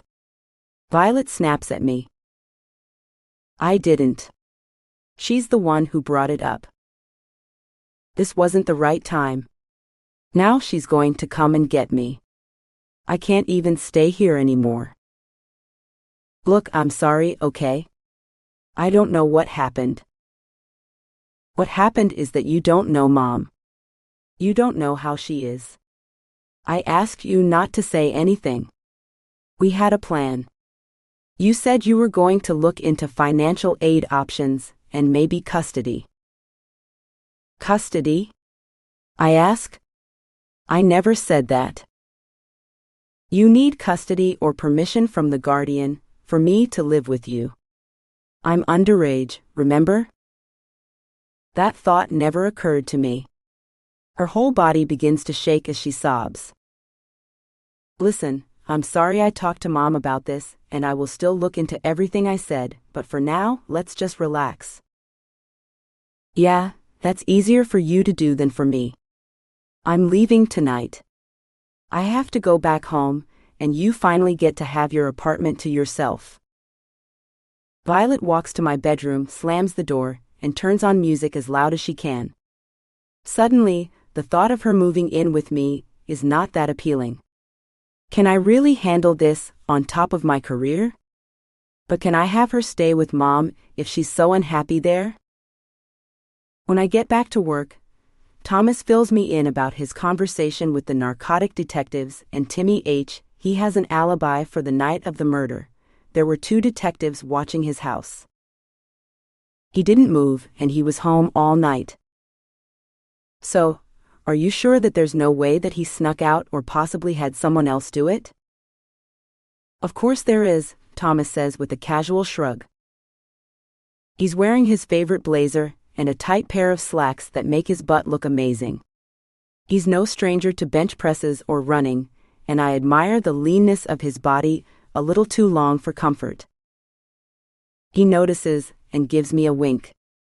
I quickly turn around to make sure that nobody's watching us, while he shakes his head in disapproval.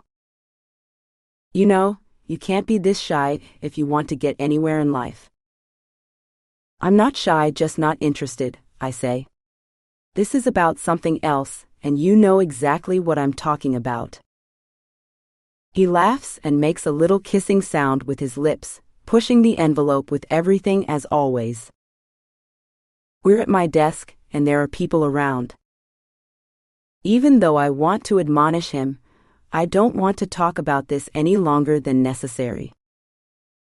So, he was home with his family last night? What about Angie? Is she staying there? I ask. No. But he's her uncle, I point out. Yes, but they've had a falling out and haven't been in touch. He hasn't seen the family in years. You want the tapes? Wait, seriously, you talked to him? This morning I stopped by. Without me? I ask with my stomach in knots. He had no right to do this without me. It was on my way, he says. Look, this is our case and we work it together, okay? I ask, trying to keep my anger from boiling over. He nods, but by the look on his face, I can tell that he's not really agreeing with me. Listen, he was really distraught, Thomas says. He didn't hide the fact that he had a falling out with his brother, but those were his nieces and nephew. He was shocked, and he had nothing but good things to say about Julie. So you're certain that he's not involved? What about him wanting to get the business? He doesn't inherit it. It goes to Angie. Yeah, but Angie is underage, I point out. He shrugs and says he's clearly still a suspect. I don't think he's going to get the business because there was a big lawsuit that lasted for years, and finally Dale was the one who got it. He could have had someone else do it though. But why kill the kids? I ask rhetorically. Thomas nods and agrees. We head downstairs to the interview rooms to talk to Angie and McKenna again. Apparently, the social worker has agreed to let Angie stay with McKenna during this difficult time instead of with strangers, and McKenna even showed an interest in getting custody of her. When I spot them in the hallway, I pull McKenna outside. How's everything going? I ask. She seems better. I'm glad that she didn't have to stay with strangers, that they let her stay with me. She nods, cracking her knuckles. The strap of her bag keeps falling off her shoulder, but she props it up and doesn't give up trying to get it to stay. Her hair is swept up in a loose ponytail, and she looks like she hasn't slept in a few days. Angie has an uncle, she says quietly. Yes, we know. Timothy Hendrel. McKenna nods. Before I can launch into it further, Thomas clears his throat and gestures for us to go into the interview room. We head in together, the four of us. Technically, Angie is underage and should not be asked any questions without a guardian. McKenna is not officially her guardian, but the district attorney who's watching the recording has approved the interview. We need to talk to her.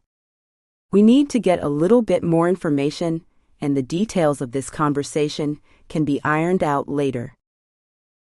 Angie sits across from me in the chair. Although plastic and small, it makes her look tiny. She's wearing a pair of comfortable joggers and a slouchy sweatshirt with her bra strap peeking out. There's no makeup, and her hair that looks like it hasn't been washed in a couple of days droops down her shoulders. For a second, I wonder when the last time was that it was brushed. Thanks for coming in, Angie, I say. McKenna. Yeah, of course, she mumbles. Are you getting any closer to finding out who did it? She looks at me, then kind of through me, behind the wall behind me. Well, that's actually what I want to talk to you about. We've talked to all the neighbors, the flower shop employee, and your uncle. Uncle Timmy, she asks. I nod. You know he's a drug dealer, right? I nod again. He wanted the flower shop. He was obsessed with it. He threatened my dad numerous times, even tried to torch it. Torch it? Thomas huffs, leaning over and opening his notepad. How do you know this? There isn't a record. No, there wouldn't be. He's got a bunch of cops on his payroll, but that's what my dad said. He said Uncle Timmy did it. There was a fire. The back room burned down, but they were able to stop it in time and the insurance paid out. Suddenly she seems a lot more worldly than she did earlier. I wanted to ask you something, I say, leaning over. Thomas and I had talked about this earlier. How are we going to bring this up? It's all about her initial reaction. It's going to tell us everything. I reach into my bag and pull out an evidence bag. There are shell casings inside, and the blood drains away from her face. Do you know what this is? I ask, lifting it up in front of her. McKenna looks confused and surprised, but Angie just recoils away from me. She doesn't look shocked though, just uneasy. I don't know, bullets, she says after a moment. Close, I say. Shell casings, which is what's left of the bullets after they're fired.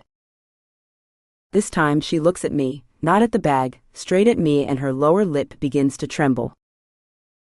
We found these and they match the scene. They match the bullets that killed your family. Angie begins to cry. How can you say it like that? McKenna gasps. Can you take that away? She's just a little girl. While I don't put it away, I do lower the evidence bag and place it on the table. Do you know where we found them? She shakes her head and McKenna looks disgusted, but I keep going. Thomas was the one who wanted to interview Angie, but I thought that he would be too forceful and too arrogant. It would be more effective for me to do it. I'm a woman, I'm not particularly intimidating, and I can relate to her since I was once a teenage girl. The shell casings were found in your bedroom, I say very slowly, enunciating every word. They were wrapped up in toilet paper, 5 squares. They were wrapped up and shoved in the back of your desk. Why did you do that? I ask, the last question is an accusation. Her eyes flash up to me. She looks shocked, disappointed, and crestfallen all at once. I have no idea what you're talking about. Okay. Let's say that's true, I say as calmly as possible. This person who came into your house, shot your family, picked up all the shell casings and hid them in your desk. Why? I don't know. She shakes her head. Why wouldn't he take them with him? Maybe to frame me, she whispers quietly. Maybe he didn't exist at all, I say sternly. I have no idea what you're talking about. She swallows hard and her shoulders begin to shake. I'm onto something and getting at the truth, I can feel it. What are you accusing her of exactly? McKenna asks. You think that she killed her own family? I wish that she weren't here, but she's the unofficial guardian, so she'll have to do. At least McKenna's not a lawyer. Suddenly, Angie begins to sob. Her whole body moves with each wave, and she wipes her tears with the back of her hand. She gasps for breath, but I continue. There wasn't any forced entry, no broken doors, no broken locks. Either someone walked in and the doors were unlocked, which was unlikely according to the neighbors and your father's friends due to the fact that he had such an acrimonious relationship with his brother, or it was an inside job. It wasn't a job, Angie cries. It was an accident. There it is. The room gets so quiet, you could have heard a pin drop. This is what I was waiting for. This is what I wanted to get out of her. She knows something that she's not telling. An accident? I ask. What kind of accident? Angie, you don't have to say anything, McKenna says, suddenly coming out of her trance. Shut up, shut up, shut up, I say silently to myself to try to silence her. No, I have to explain, Angie says. I don't want them to get the wrong impression. McKenna reaches over to grab Angie's hand, but she pulls away and leans over the table. It was an accident, she whispers, looking straight into my eyes. I didn't mean for any of that to happen. What do you mean exactly? I ask.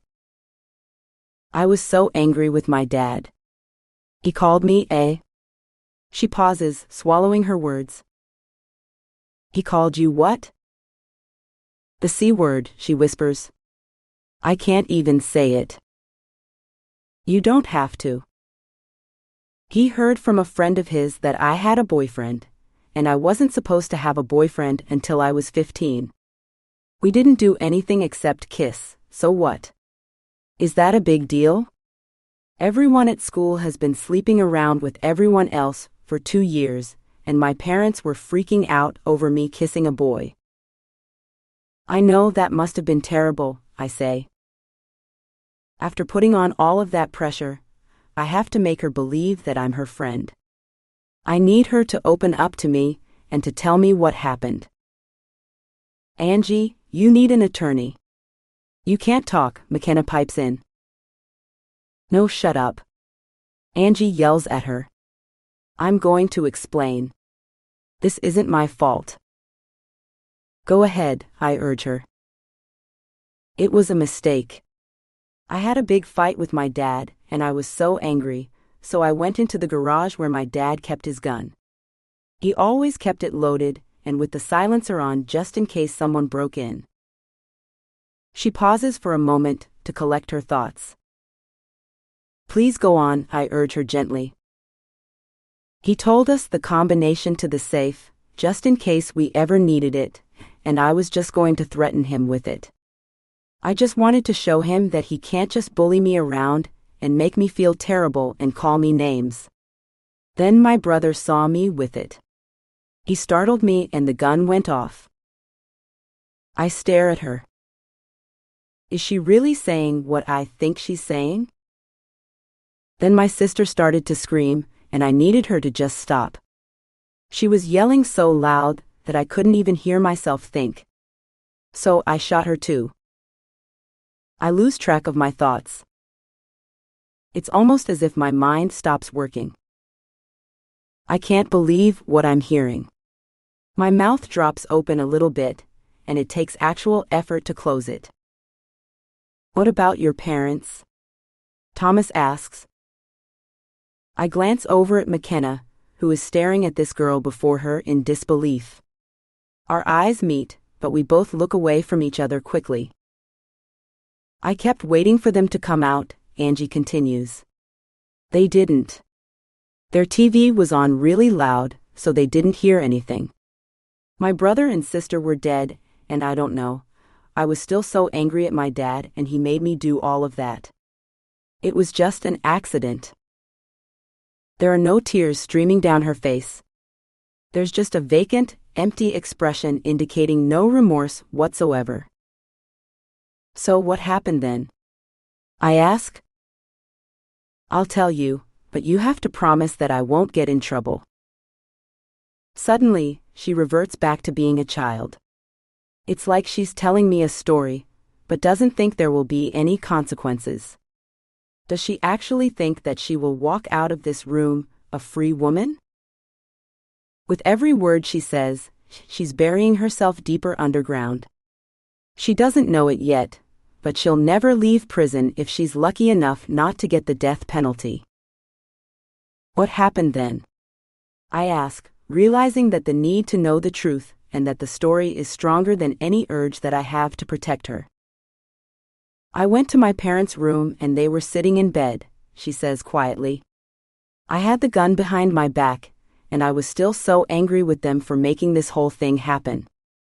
My dad started to say something, and then my mom saw the gun. She started to yell, and I shot her. I shot my dad last because I had to tell him it wasn't all my fault, and that none of this would have happened if it weren't for him. The silence in the room is deafening. My head starts to pound, and my mouth is so parched that it feels like a desert. What about the fire? Thomas asks, leaning back in his chair. What about it? Angie whispers. Did you start it? She shakes her head. Who did? She looks at McKenna. Did you start the fire, Angie? She asks, and both begin to cry. Angie reaches over and buries her head in McKenna's shoulder, saying yes over and over again, her voice muffled by the fabric of the sweater. Chapter 10. After Angie is officially arrested and taken into custody, I turn to Thomas in disbelief. How could it be her? I ask. Man, I thought I was a cynic, he says, but I would have never figured that she could do something like that. I guess everyone is capable of just about anything, I say, though privately I agree with him. Angie seemed so traumatized over the death of her family, but now I think she was just traumatized by what she'd done. Still, the last thing I expected was to find out that she was the one who was responsible for it. Catherine Harris, the assistant DA, comes into the break room with a smile on her face. You can't be happy about this, I say. Why not? You got the confession. Now we're just going to comb through the evidence, confirm that she's telling us the truth, and put her away for life. I shrug, slumping my shoulders. What do you want me to do, Kaitlyn? She killed 4 people, and she admitted it. Yes, of course I know, I admit. What about the fact that she didn't have a guardian with her? Is that going to be a problem? Thomas asks. Her attorney is definitely going to make a case about that, and we're just going to have to duke it out in court. I'm not sure she would have come forward like this without McKenna's presence. Now we just have to make sure we get all the corroborating evidence we can, in case that confession gets thrown out. Could be an issue, I point out. I'm surprised you had us continue. She was staying with McKenna. So, McKenna was acting as her guardian at the time of this confession, but she's a teenage girl and I'm sure that she made other mistakes. What do you mean? I ask. Well, there'll be corroborating evidence besides the shell casings, fingerprints, DNA, murder weapon, the works. You're going to have to find all of it. I nod. A part of me is glad that we have solved the case, but a part of me also has a bad taste in my mouth about the whole thing. Listen, I know this is a crappy situation. I mean, reading her rights, taking her into custody. I'm sorry about that, but thanks for doing your job, Kaitlyn. Thomas. We can't have a person like that out there on the streets. Thomas nods and I do as well, reluctantly. Usually, in a situation like this, after getting a confession, we go out for drinks to celebrate. But this afternoon, I'm not in the mood. I feel disgusted by what has happened. It's not that I don't believe that Angie did it. I'm just torn up over the fact that something like this happened at all. Besides, I have something else to take care of back at the apartment. When I get back home, Mom is already there fighting with Violet. I can hear their voices in the hallway, and I'm sure that my neighbors can as well. I'm not going home with you. Violet yells. You can't make me. I walk in and throw my keys on the kitchen counter. Both Mom and Violet stop in their tracks and stare at me. What happened to you? Mom asks. I had a tough case, I mumble. Violet comes down, sits on the edge of the couch and continues to protest, but this time much less vociferously. Mom sits down next to her, taking her hand. Violet, you have school next week. If you finish this year with good grades and if you don't skip any school, then we can start working on our relationship and I'll consider this art school. Seriously? Violet's face lights up. Mom nods. I promise I'll be good. I can work all summer and try to get the tuition together so that you and Kaitlyn don't have to pay for everything. Don't worry about that, Mom says. That's the financial situation and I'll take care of it, or maybe I can get loans. It doesn't matter. If that's something that you want, you need to work hard. You need to turn things around. You need to show me that I can trust you.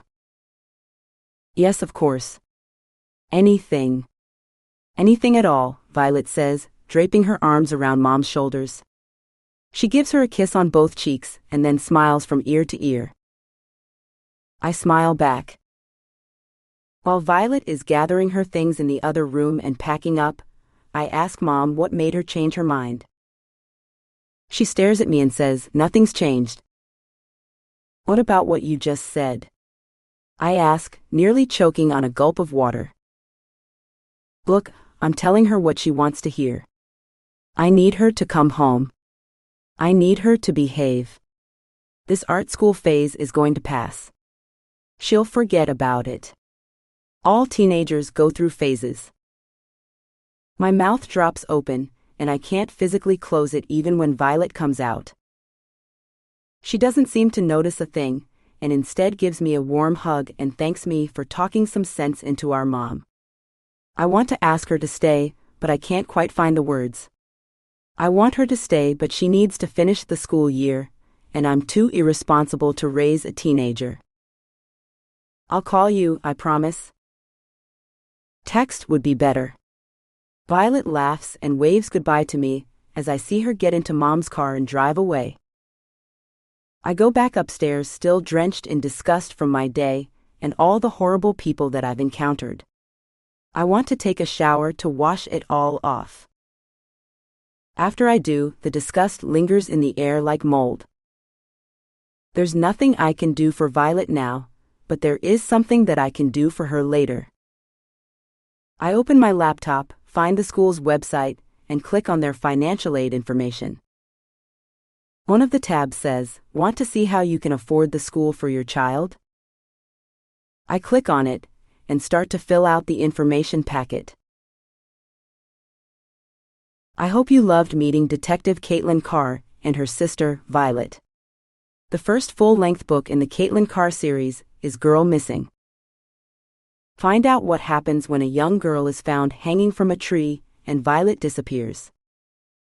Read Girl Missing now. If you enjoyed this book, please take a moment to write a short review on your favorite book site and maybe recommend it to a friend or two. You can also join my Facebook group, Kate Gable's Reader Club, for exclusive giveaways and sneak peeks of future books. Want to be the first to know about my upcoming sales, new releases, and exclusive giveaways?